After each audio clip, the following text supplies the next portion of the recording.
Vous écoutez les podcasts de Wati. Bonjour, nous sommes avec Moussa Ngom, le fondateur de la Maison des Reporters. La Maison des Reporters se définit comme un espace de liberté éditoriale, de collaboration entre journalistes sur tous les sujets pertinents et d'éclosion du potentiel de reporters aux différentes sensibilités et spécialités. Bonjour Moussa. Bonjour Frédéric et merci pour l'invitation. Merci beaucoup à toi d'être venu. Tu es le fondateur de la Maison des Reporters, mais avant cela, tu as été journaliste indépendant. Tu as aussi travaillé dans certaines rédactions ici au Sénégal. Peux-tu nous parler de ta passion pour les médias? Comment est-ce né?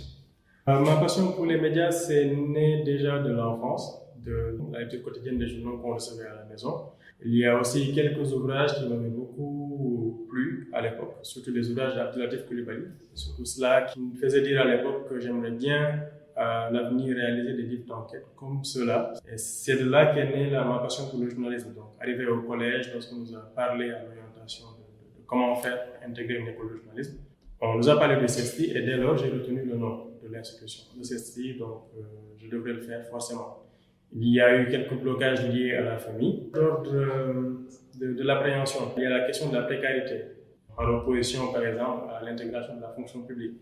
Comme nous-mêmes remarqué lorsqu'on entre dans le milieu des médias, de personnes plus âgées qui ont fait 20 ans, 30 ans de carrière et qui pourtant n'arrivent pas à tirer debout. Il y avait aussi des appréhensions par rapport même à la valeur du métier.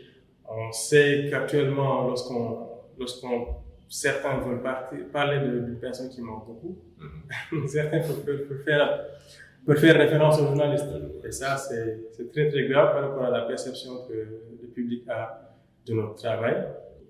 Mais quels sont les autres obstacles auxquels sont confrontés les jeunes qui veulent intégrer ce métier de journalisme? Il y a aussi l'obstacle de l'offre de formation. Il y a le CESTI qui forme avec une très grande qualité, malheureusement. Les écoles où il y a une offre de formation intéressante sont moins de 5. Ensuite, il y a le problème de l'accessibilité de l'offre de formation avec les mensualités qui peuvent être réclamées par des écoles de formation privées. Nous, on a eu la chance d'être dans le public, on n'a pas payé autre chose que l'inscription, mais ça peut être un obstacle à d'autres étudiants, d'autres potentiels passionnés de journalisme. Maintenant, pour ceux qui ont eu la chance d'intégrer le CESTI, malheureusement, nous sommes arrivés à une époque où l'insertion n'était pas automatique. Donc, c'était à nous d'aller chercher du travail. Et le milieu du travail, dans le cadre du journalisme, c'est un milieu qui est relativement saturé. On peut même exceller. L'excellence est une garantie, mais on peut même exceller et ne pas trouver comment s'insérer. Maintenant, il y a l'autre obstacle également, c'est le découragement. Lorsque je suis arrivé au CESTI, j'avais fait très vite une remarque avec les étudiants de la troisième année, parce qu'en deuxième année, à la fin de la deuxième année, on effectue un stage pédagogique dans une rédaction de la place. J'avais remarqué qu'il n'avait pas autant d'entrain que nous, les étudiants qui venions d'arriver. Je me posais la question de pourquoi, jusqu'à ce que je le découvre moi-même en allant en stage pédagogique, lorsqu'on se rend compte de la réalité du terrain, qui est encore pire que ce qu'on aurait pu entendre à l'époque. Pourquoi je dis toujours que lorsque vous n'avez pas assez de passion, vous allez très vite vous décourager parce que vous allez voir des choses qui vont vous dégoûter de la passion du journalisme, de la profession du journalisme, que ce soit la corruption, que ce soit le modèle de travail, l'environnement de travail, que ce soit la précarité. Ce sont un ensemble de choses qui font que l'épanouissement dans le monde des médias n'est pas si évident. Le plus grand obstacle, c'est le fait de perdre la passion qu'on avait pour l'exercice du journalisme, en tout cas au Sénégal. Rien ne se passe comme prévu. Tout ce qu'il apprend sur l'éthique et la déontologie, parfois on passe outre. Tout ce qu'il a pu apprendre sur le professionnalisme dans le traitement de l'information, on passe outre. Donc, il peut être confronté à des expériences d'aînés journalistes et il n'a pas envie de se voir comme tel dans 5 ans ou bien dans 10 ans. Ça fait que dès la deuxième année, beaucoup se posent la question de est-ce qu'ils vont continuer sur cette voie. Tu surmontes beaucoup de ces obstacles-là et tu les surmontes avec brio. Lauréat des prix africains de fact-checking, lauréat en 2018 de la bourse AFP Afrique, deuxième prix francophone de l'innovation décerné par l'Organisation internationale de la francophonie, RFI et Reporters sans frontières. Mais plus important encore, en 2019, tu décides de créer la Maison des Reporters. Pourquoi avoir pensé à créer cette institution-là qui promeut le journalisme indépendant? Donc, c'est un peu dans cette démarche de journaliste passionné qui rentre dans le milieu des médias, qui constate des choses qui ne lui plaisent pas, ou bien même qui le dégoûtent carrément. Mais à mon niveau, il y a un certain palier qui n'est pas évident à franchir, que j'ai franchi, c'est le fait de me dire que je n'allais pas exercer dans ces médias-là, dans ces conditions que j'avais rencontrées durant mon stage. C'est pour cela que j'ai évolué comme journaliste indépendant. Maintenant, la Maison des reporters, c'était une suite logique de mon parcours comme journaliste indépendant, c'est-à-dire faire en sorte de créer les conditions de travail les plus adéquates pour un journaliste qui se respecte. C'est-à-dire qu'on n'a pas d'ambition autre que le fait d'exercer le journalisme comme on l'a appris. Puisqu'on n'a pas pu le faire dans notre cadre, on allait pouvoir le faire avec un média qu'on allait créer de toutes pièces en réfléchissant à tous ces enjeux, des enjeux qui tournent autour de l'indépendance à donner aux journalistes. L'indépendance, le temps qu'il fallait par rapport au contenu qu'on voulait créer. C'est pour cela qu'on a pensé à créer la Maison des reporters. Après une levée de fonds qui a été clôturée en septembre, le 30 septembre 2019, on a lancé la Maison des reporters. Et depuis, on avance petit à petit. Nous allons revenir sur les enjeux liés à l'information. Mais tout d'abord, quels sont les obstacles lorsqu'on décide de créer une rédaction à 26 ans? Lorsqu'on décide de créer une rédaction en étant jeune, il y a déjà l'obstacle des journalistes qui sont les plus âgés, qui vont dire que c'est du suicide. Il n'y a pas lieu de le créer. Et c'était encore plus difficile que le modèle que nous étions en train d'initier. C'était un modèle qui n'était pas de mise dans le paysage médiatique, c'est-à-dire le modèle participatif. C'est-à-dire que nous, on a eu l'audace d'oser une chose que beaucoup avaient souhaité faire, mais n'avaient pas eu le courage nécessaire pour le faire. Parce que certains pensaient que ce n'était pas possible de le faire fonctionner dans un pays tel que le nôtre, d'autres pensaient que c'était beaucoup trop tôt pour des journalistes comme moi, par exemple, qui venais de sortir de l'école il y a moins d'1 an, parce que je suis sorti de l'école en fin 2018 et on a fondé en septembre 2019, que ce n'était pas évident de créer un média lorsqu'on n'est pas, entre guillemets, expérimenté en tant que journaliste. Et c'était tous ces accueils-là qu'il fallait écarter petit à petit, parce que beaucoup de personnes qui n'ont pas cru à ce projet au début ont finalement relayé notre cause. Maintenant, où est-ce que tout s'est passé? C'est dans la réflexion autour du projet. Et il ne suffit pas d'avoir de l'audace, il ne suffit pas d'avoir seulement l'ambition, il faut aussi se donner les moyens de cette ambition-là. Les moyens de cette ambition, c'est de bien réfléchir à son projet et de foncer et de faire preuve de beaucoup de sacrifices, parce que ça demande beaucoup de sacrifices par rapport à sa stabilité, par rapport aux opportunités qu'on peut avoir ici ou à l'extérieur. Ne pas être pressé, être patient dans l'expérimentation de ce projet-là. Donc c'est pour cela, c'est tous ces obstacles-là qu'on a eu à rencontrer et qu'on rencontre toujours, mais on a de plus en plus de l'expérience, parce que ça a été un peu moins évident à l'époque où on partait en reportage avec notre téléphone portable ou voilà, un petit trépied qu'on trimballait ici et là. Maintenant, ça va mieux, mais ça demande vraiment beaucoup de patience et une énorme réflexion sur son projet. Ça, c'est vraiment un conseil que les jeunes qui voudraient exercer dans le milieu exercer ou innover dans le milieu des médias, parce qu'il y a de la place dans l'innovation, et il faut nécessairement que ce soit les jeunes qui s'y prennent, parce que il y a une certaine fracture aussi qu'on observe, que moi j'ai observé en tout cas dans la pratique du journalisme, c'est-à-dire qu'il y a d'un côté les personnes qui sont plus ou moins âgées, des personnes qui sont de l'ancienne garde, si je peux dire ainsi. Il y a aussi une certaine génération de jeunes qui arrivent et qui est très ouverte au milieu extérieur, aux modèles économiques qui sont expérimentés en France, en Angleterre, aux États-Unis, etc., qui sont très ouverts à ce qui se passe dans le monde journalistique, parce qu'il y a beaucoup de choses qui émergent dans le monde journalistique. Il y a les enquêtes qui sont maintenant, des techniques d'enquête qui émergent, des sources d'enquête qui apparaissent, et ils sont plus ouverts à ça que l'ancienne garde qui est un peu plus recroquevillée sur elle-même. Et cette nouvelle génération également, elle a beaucoup plus de prise sur les technologies de l'information et de la communication que cette ancienne génération. Donc, cette ancienne génération n'a pas réussi la transition qu'il fallait.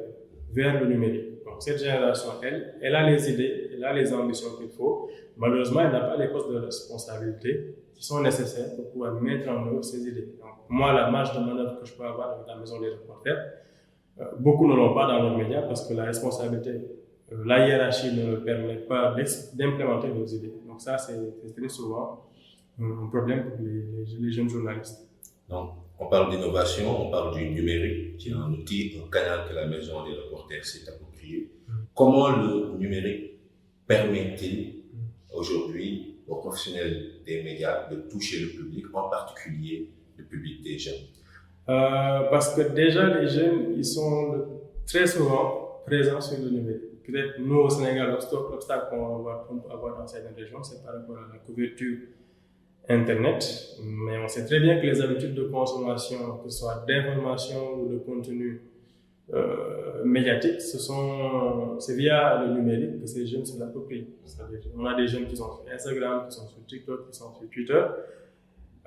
Ce n'est pas de la paresse que de dire qu'ils ne lisent pas de journaux papier, parce qu'eux, ils peuvent être intéressés par le fait de lire un article sur Internet, bien de lire une vidéo d'information, parce que l'essentiel, c'est qu'ils soient informés à la hauteur de leurs attentes.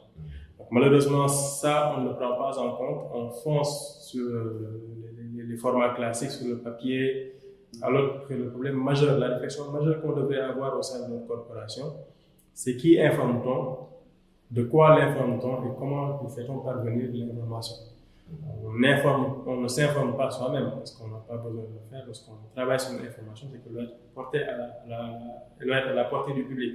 Ce public peut faire une démarche pour aller vers cette information, mais il faut aussi que le média fasse le plus grand pas pour mettre à sa disposition cette information-là. Parce que ce soit nous, que ce soit d'autres, il y a beaucoup d'informations qui affluent vers le public. Énormément d'informations qui affluent vers le public. Et malheureusement, beaucoup de ces informations, elles sont fausses parce qu'elles ne sont pas traitées par des professionnels de l'information, bien elles ne sont pas traitées de la meilleure des manières par des professionnels de l'information. Donc, une fois que le travail d'information de qualité il est fait, il faut réfléchir aux habitudes de consommation. Là aussi, on a un énorme obstacle, c'est que nous, on ne connaît pas assez notre marché. On est plus fondé sur une certaine perception que sur des études réelles. On manque cruellement d'études sur des habitudes de consommation. Et ça, ce n'est pas, c'est absolument problématique parce que lorsqu'on exerce le métier de journaliste, lorsqu'on, en tout cas, entretient des entreprises de presse, il faut pouvoir réaliser des études sur le public qu'on informe, quelles sont ses habitudes de consommation, comment est-ce qu'il s'informe le plus, sur quelle application sociale les utilisateurs s'informent du contenu du média. Ça aurait pu permettre aux journalistes de mieux orienter le travail. Il y a un sondage que réalise chaque année la Croix en France, mais il y avait une conclusion qui m'avait beaucoup intéressé, c'est que le public réclamait que le journaliste, les médias, leur fassent parvenir des informations de qualité, c'est-à-dire des informations qui sont vérifiées. Parce qu'ils savent qu'il y a beaucoup trop d'informations qui sont fausses et vers qui peuvent-ils se tourner? Ce sont vers les médias. Et ça, c'est un enjeu intéressant pour les médias parce qu'il y a eu une période de discrédit vis-à-vis de ces médias-là. Cette période-là, on est toujours dedans, mais là, on a une occasion de reprendre une place de choix. C'est-à-dire qu'on va se positionner comme des pourvoyeurs de l'information certifiée. Pas seulement comme des pourvoyeurs de l'information, parce que ça, ce n'est plus un monopole pour les médias. Mais maintenant, on va pouvoir faire en sorte qu'avant qu'une personne ne croie à une information, ce soit une information qui provienne d'un média, et ce média-là, il va s'assurer également de sa crédibilité et de son indépendance. Donc, une fois qu'on aura levé tous ces obstacles-là, on pourra vraiment envisager d'avoir une presse un peu plus forte. Justement, on voit que le public, de manière générale, les jeunes en particulier, ne sont plus seulement des consommateurs d'informations, ils sont aussi des producteurs. Si on prend le modèle des observateurs, par exemple, les jeunes participent à la production de l'information, mais aussi à la vérification de l'information. Pour toi, comment on peut créer une société où les citoyens sont davantage intéressés par la vérification des informations et la production d'informations fiables qui peuvent participer à faire développer leur pays, comme je le disais tantôt. Déjà, on peut déjà parler de la formation de l'esprit critique de cette frange de la population, comme j'en parlais. Il y a l'enjeu majeur de l'éducation aux médias. L'éducation, en tout cas la sensibilisation par rapport au contenu médiatique. Comment faire pour que le jeune puisse distinguer une information de qualité par rapport à une information qui ne l'est pas? Ça, c'est une chose à faire dès le lycée ou l'école, ou en tout cas à l'université. Parce que malheureusement, tout le monde n'a pas les affaires, tout le monde n'a pas les armes nécessaires pour distinguer le vrai du faux dans l'espace public. Il y a bien évidemment le rôle des fact-checkers, le rôle que les fact-checkers peuvent jouer, mais les fact-checkers, ils sont assaillis par la masse de fausses informations. Auparavant, lorsqu'émergeait le métier de fact-checker, on était plus dans une perspective de vérification en amont.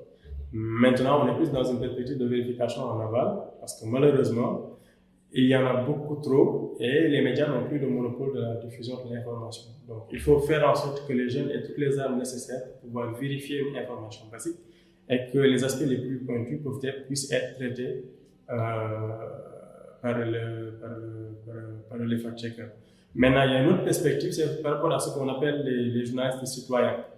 Donc, souvent, je dis que ceux qui ont une posture de journaliste citoyen ne s'en rendent pas nécessairement compte. On ne se disent pas que moi, je suis journaliste citoyen, donc voilà, je diffuse de l'information. C'est plus une opportunité qu'ils pensent avoir de partager de l'information avec leur cercle.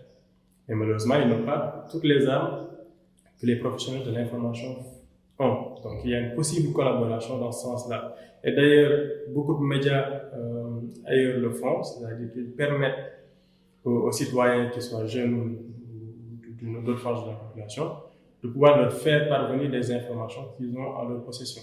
Et eux, ils vont procéder à la vérification de la plus stricte des manières. Parce que le journaliste citoyen, il peut parler de sa propre perspective, mais il y a la nécessité de recoupement pour le journaliste, et il y a une certaine synergie qui peut à ce moment-là se créer.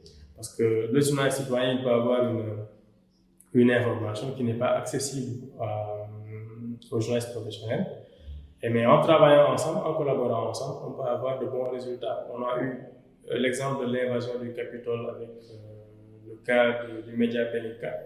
Mais c'est une enquête qui a été menée grâce à des citoyens qui ont contribué à identifier ceux qui avaient envahi le Capitole. Donc c'est un peu ces pistes de collaboration-là qui peuvent exister entre les journalistes et la population, notamment jeunes, qui manipulent un peu plus les outils numériques. Qui doit coordonner ou prendre le leadership de ces pistes de collaboration? Ce sont les médias. Ce sont les médias, ce sont aux médias de créer des rubriques qui leur permettent de recevoir des informations du public. Ce sont vraiment les médias qui doivent faire cette démarche-là. Et les autres collaborateurs vont coopérer pour une information de plus grande qualité. Moussa, comment toi tu vois le Sénégal d'ici 20 ans, d'ici 25 ans? Je me dis que si on continue à une telle vitesse, l'avenir sera plutôt sombre.